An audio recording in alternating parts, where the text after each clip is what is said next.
What's up, everybody? Welcome to another edition of Inside Jokes RV. This is yours truly, Joe Sheldon. Hey, if you didn't check out that previous episode about me describing the types of RVs, click on this link right up here. Go check it out. You're interested, you're hearing all this big craze about RVs and van life and all this stuff.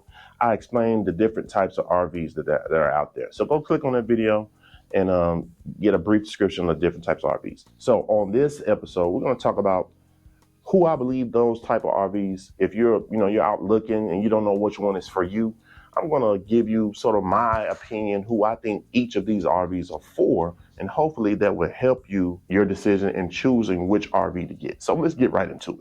All right, the pop-up trailer, as here's the picture of the pop-up right here. Pop-up trailer I think is mainly for people who are tenters. They're used to tent camping, and you want to step up your game a little bit. You want to get more off the ground, a little more amenities than what a normal tent would have, without making that huge financial investment, but you still want to keep that tent feel. So a pop-up is perfect for you. Some of the larger pop-ups, you can sleep probably 6 to 8 people in some of those pop-ups.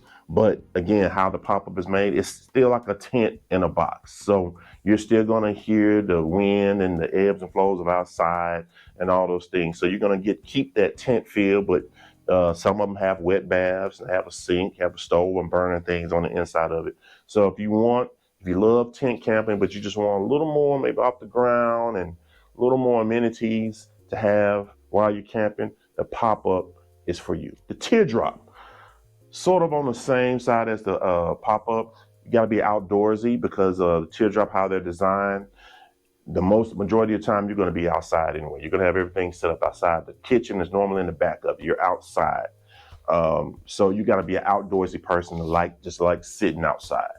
The main reason teardrop is just when it's time to go to sleep, you want a more of an enclosed sound. You don't want you're a light sleeper. You want controlled how you sleep, and you want to go inside. You have more of a boxy feeling compared to a pop-up.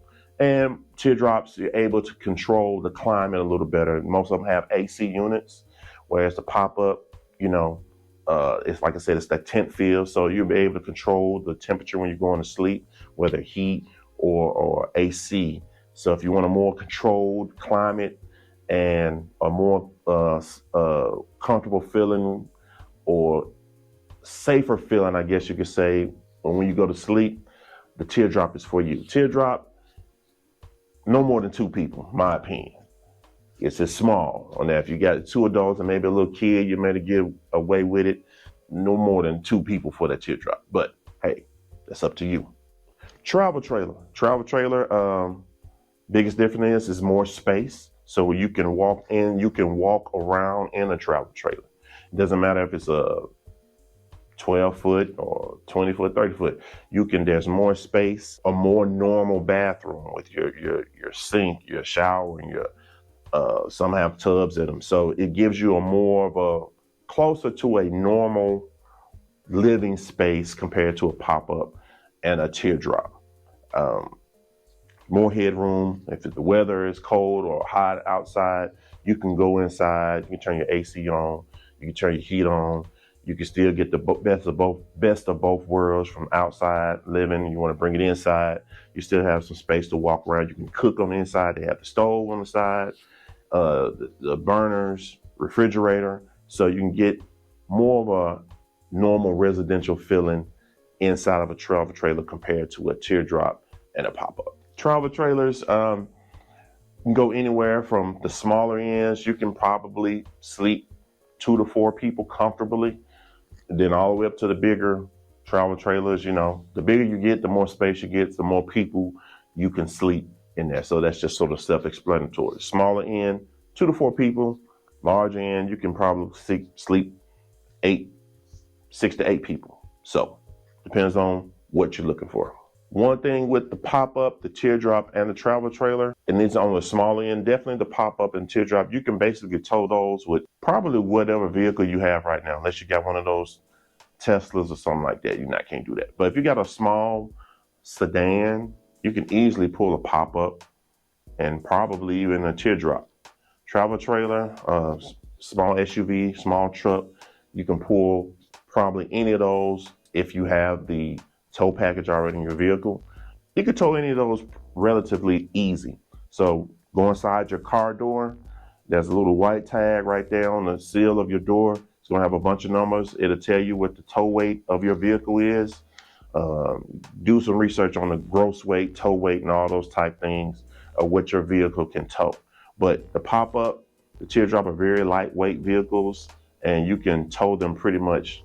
Probably if you got a medium-sized sedan, small SUV, truck, you can tow those easily with small. But do your research and make sure your vehicle can tow those easily. You don't want to put a lot of wear and tear on your engine of your car by towing something that's too heavy. So do your research on that. And all those vehicles are towed with your normal ball hitch that you see on pretty much, if you got a tow package on your vehicle now, you can tow the pop-up Teardrop or travel trailer easily. Just make sure you get the right size. I believe 2-inch ball on your hitch, and you can tow any of those just right off the bat. Now, moving up to the fifth wheel and the toy hauler. Let's start off. How you tow the fifth wheel and toy hauler, you definitely need a truck. There's no way you can't tow it. How the fifth wheel is a gooseneck. The ball of that gooseneck has to fit into a bed of a truck. So number one, if you're looking at a toy hauler or fifth wheel, you have to have a truck. And depending on the size of your toy hauler or fifth wheel, you definitely want a beefy truck to pull those, okay? Now, the big difference with the fifth wheels and toy haulers is the living space. When you walk in a toy hauler or fifth wheel, you don't feel closed in like you would with a travel trailer. The ceilings are high. It feels like a normal apartment or residential area when you walk in a fifth wheel. It feels like you have more elbow room. Golf carts or motorcycles, and you like to kayak and other little things, ATVs, and you want to be able to take those with you on your camper trips. You definitely need a toy hauler. So it's like a garage in the back. You can haul all your toys. So with these fifth wheels and toy haulers, they are good. Again, like I said, if you're a motorcycle and you want to take everything with you, you definitely want a toy hauler, but you got to have the truck with it. Fifth wheel, if you got large people, you got a large family, and you want space, or you're working and you want to have space over here and another space where you can be sort of separate with somebody who's not working. And what I've seen is that fifth wheels and toy haulers are very popular for those who full-time. So that means they're living in this RV full-time. They don't have a sticks and bricks. They are sold their regular houses and they're living in these things full-time for the reason I said, because it gives you more of a residential feel. You're going to have a normal size refrigerator, bathroom, you got your sort of an island kitchen, you got space. So you don't feel claustrophobic when you're in this. And if you're living in it full-time. So if you're thinking about, you got a large family, you want to go full-time, and you got the funds to get your truck, fifth wheel and toy haulers are the RV for you. Now let's go back to all these towables: pop-up, travel trailer, Teardrop, fifth wheels, and toy haulers. There will be a learning curve. If you've never towed anything before, you're going to have to practice towing. Going straight is no problem. You're not going to have an issue at all going straight. But backing up is where you're going to have to do some real practicing. If you want to go to the right, you got to turn your steering wheel to the left. And if you want one of those towable things, you got to make sure you get to a big parking spot and do a lot of practicing, reversing and backing up. That's one of the bigger issues with the towables. And also with the towables, you're going to have to wait till you get to your campground in order for the party to start. So most state laws, you cannot have people riding in a fifth wheel or a travel trailer while you're towing it. That's for safety reasons, of course. So the party has to wait till you get to your location. Keep that in mind. If you need to stop and pull over and use the bathroom, that means you got to stop. You got to park. You got to get out your vehicle, go into the RV and use the bathroom, get back out. If you get a little tired, you have to stop, pull over, get out of your vehicle, go into the RV, take a nap, take some hours of rest or whatever, get back out and go back in. So that's one of the negatives for the towables. All right, so just keep all of this in mind. All right, let's move on to the drivable. Starting with the Class B. Class B, again, it's just a basic van. If you're looking at, and if you're just one person, one or two people, and you want something that you really can just almost jump right in and get ready to enjoy it like immediately, the Class B is probably for you, because it's just like a regular van. You've driven a regular SUV, you're not going to have that big an issue just driving it right off the bat. Real easy to get in, drives, feels like a normal car. So if it's just one or two of you, and then they come in bigger sizes, just depending on how many people you want to get. But if it's just one person, two people, maybe a couple, the Class B is for you. Now, the negative with Class Bs, they are super duper expensive. Van life has become super popular, and a brand new Class B right now is 6 figures. So do your research. They're super duper expensive.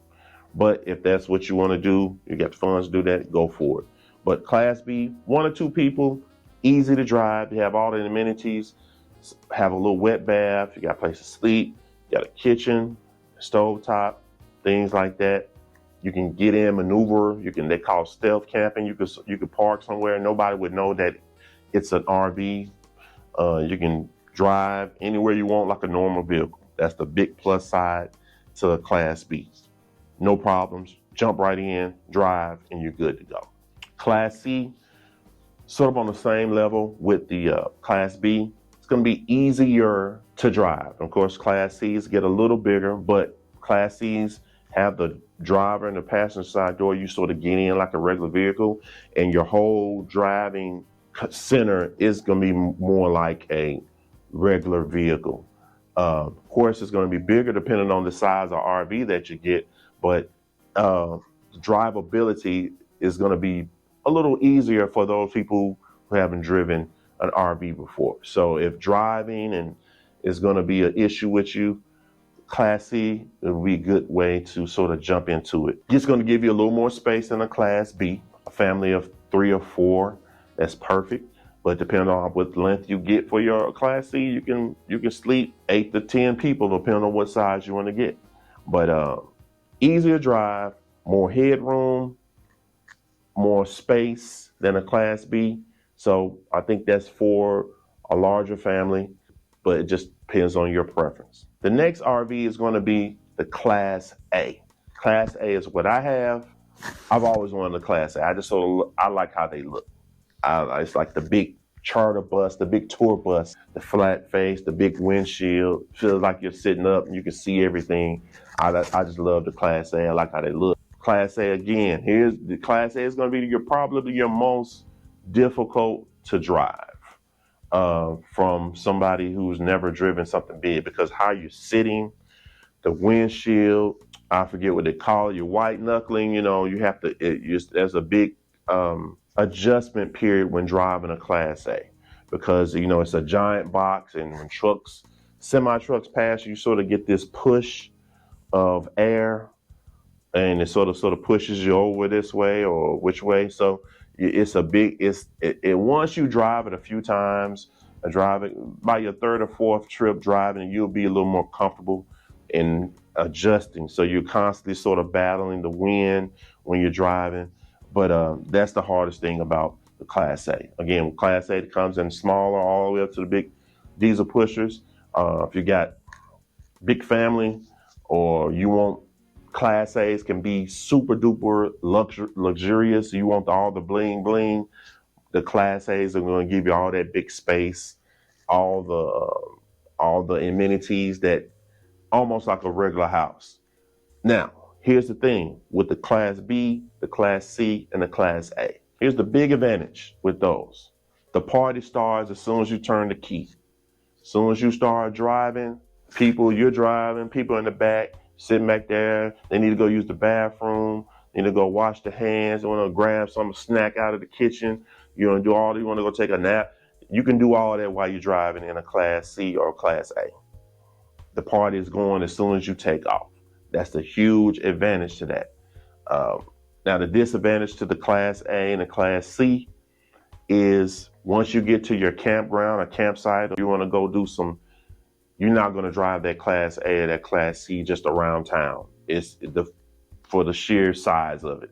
So normally once you get to your campground, you're parking the Class A, you're parking the Class C, and you're trying to find some other transportation to go sightseeing and making running things like that. So those people who want to do those things while they're traveling, most of them tow a vehicle with the Class A or the Class C.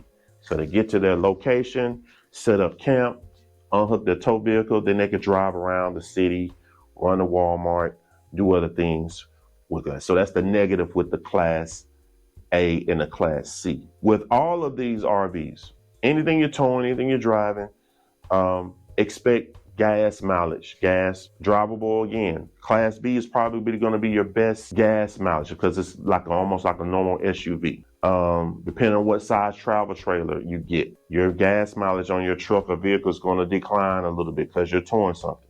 Class B, Class C is you're not going to get any better than about 10 miles per gallon on any of those. So you got to factor in gas if you choose one of the drivables and any of the towables. So do your research, deciding on which RV to choose.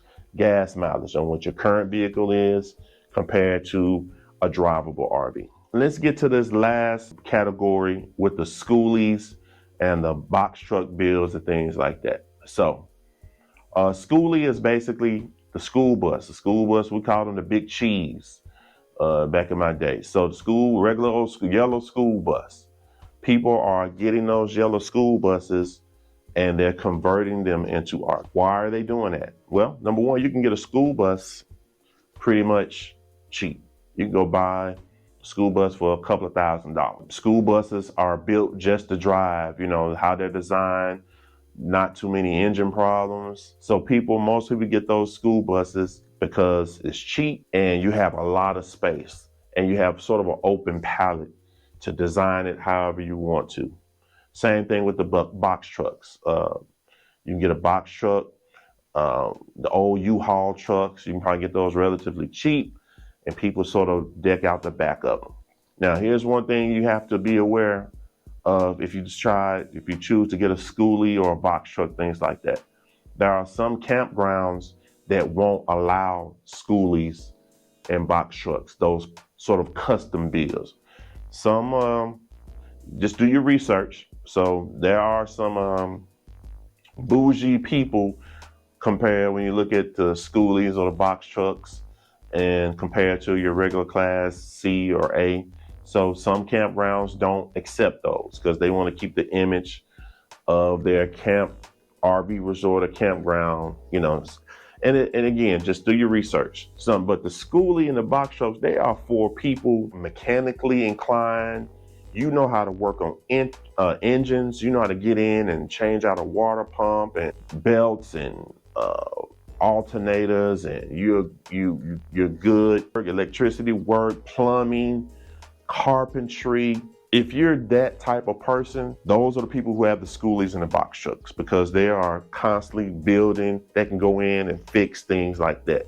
They're going to design basically those vehicles to their whatever they want. And then they know how to fix it. They know where to go. They know how to troubleshoot because they're stripping those things down to the bare, just the frame, and they're building them back up. So if you're one of those mechanically super duper high level carpentry, engine worker, electrical person, if that's your field, your trade, then you might want to look into the schoolie and the box build.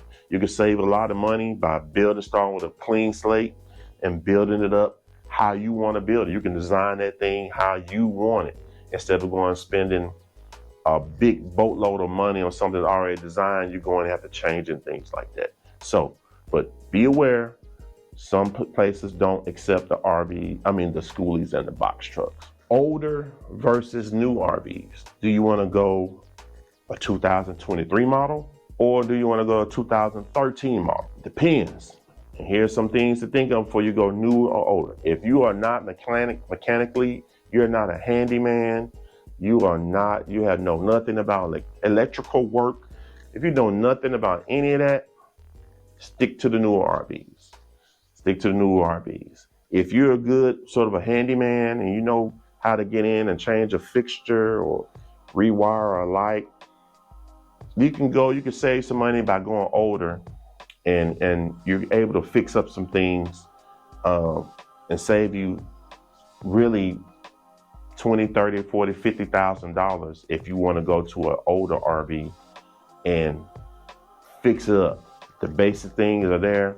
You can just sort of tweak it how you want to go. So if you're a good handyman and you see an RV, and like a lot of these older 80s and 90s and 2000, the decor in these things are hideous.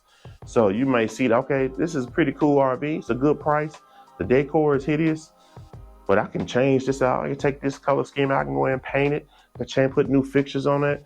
You can save you a lot of money and customize it to how you want it. So go a little older. And another plus side with older RVs, well, the plus and the negative. You have to really do your research on the older RVs to see how well it was kept. You want to check, you want to get up under it, you want to go on the roof. Was it well maintained? Was it kept inside? Had it been sitting outside for years? Are the seals on the roof? Are there water leaks? And the major thing with all these RVs, from the pop-up up to anything, check for water leaks. If you're going to look at a used RV and you smell fresh paint and you smell bleach and things that in the RV, that means they've had a water leak, and they're trying to hide it. So find somebody who has an RV, go in and check and make sure that the water leak. The water is your biggest enemy to RVs. And a lot of people try to hide those things in order to sell them. So check on that. But if there's something, if you see a good price and you're a handyman, you can go in and fix those things. There are numerous videos of people are getting these 70s, 80s, and 90s RVs, and they're renovating them, they're stripping them down and building them back up. And they're buying these RVs relatively cheap, a couple of $1,000s. And like I said, if you're a handyman, you want to get in and just needs a new alternator, needs a new water pump, and you're good at that, you can save yourself literally tens of thousands of dollars by doing those things yourself. Compared to the new RVs, everybody that I've seen has gotten a new RV, especially the drivable RVs. They're back in the shop within the first 6 months. The first couple of years of that new RV is going to be in the shop. Why is that? Because when you're driving these RVs, you're basically driving like an earthquake. Potholes and dips, and it's shaking and rattling and rolling. So anything that's custom new build, it's going to have a settling process. So things are going to break. Things are going to come on loose on these new RVs. So it takes a while for those things to settle. And so you're going to constantly be having that thing back in and out of the shop, getting warranty work on it. So it's up to you. I didn't want to go super duper old. I didn't want to go back to the 90s and 80s. I didn't want to do that much work. So I stayed right within sort of new, but not new. So my RV is right at 9 years old, almost, so 2014. So it's coming up. So I only had 26,000 miles on it. So it had been driven enough for that settling process to happen. And I'm pretty sure who are the first owners of my RV, I'm pretty sure it was in and out the shop, but all that part has happened. As the settling process has gone in, and now you're just doing what you need to do. But again, it depends on you. You want something brand new, you want to be the first person to have that, go for it. Just understand that you're going to be in and out that repair shop them first few weeks, that first year or two, until that's, and depending on how much you drive it, you're going to be in and out that getting warranty work done on that. Keep that in mind. This gives you a little insight on which RV that you want to choose, and again, for each and everything I said, there's something totally completely opposite of the other thing. So just keep that in mind. Don't take all this literally. You might have a family of 6 and y'all might be cool sleeping up on each other and y'all real close. Y'all want to be a bunch of, you might be cool with a Class B. Hey, do your thing. Or you could be a single person and you want a huge diesel pusher, Class A, and you want all the space. Hey, do whatever you do. But these are just the things I've seen off YouTube, based on the people I've seen and what type of RVs they are. You made the decision on which RV you want to get, search YouTube. Whatever the RV you choose, let's say if you chose a Coachman Teardrop, model number 478. YouTube that, search that. Follow the people who have that same exact model. Watch their videos. Get a little insight. Watch those videos and sort of see the things that they're going through. So when you get your RV, you're sort of familiar with it. So the YouTube is a great resource for all those things. All right, so look, appreciate that. If you like this video, leave me a comment, hit the like button, subscribe to the channel. We're going to get some other camping videos out here real soon. But until next time, we'll see y'all in the next one. Peace.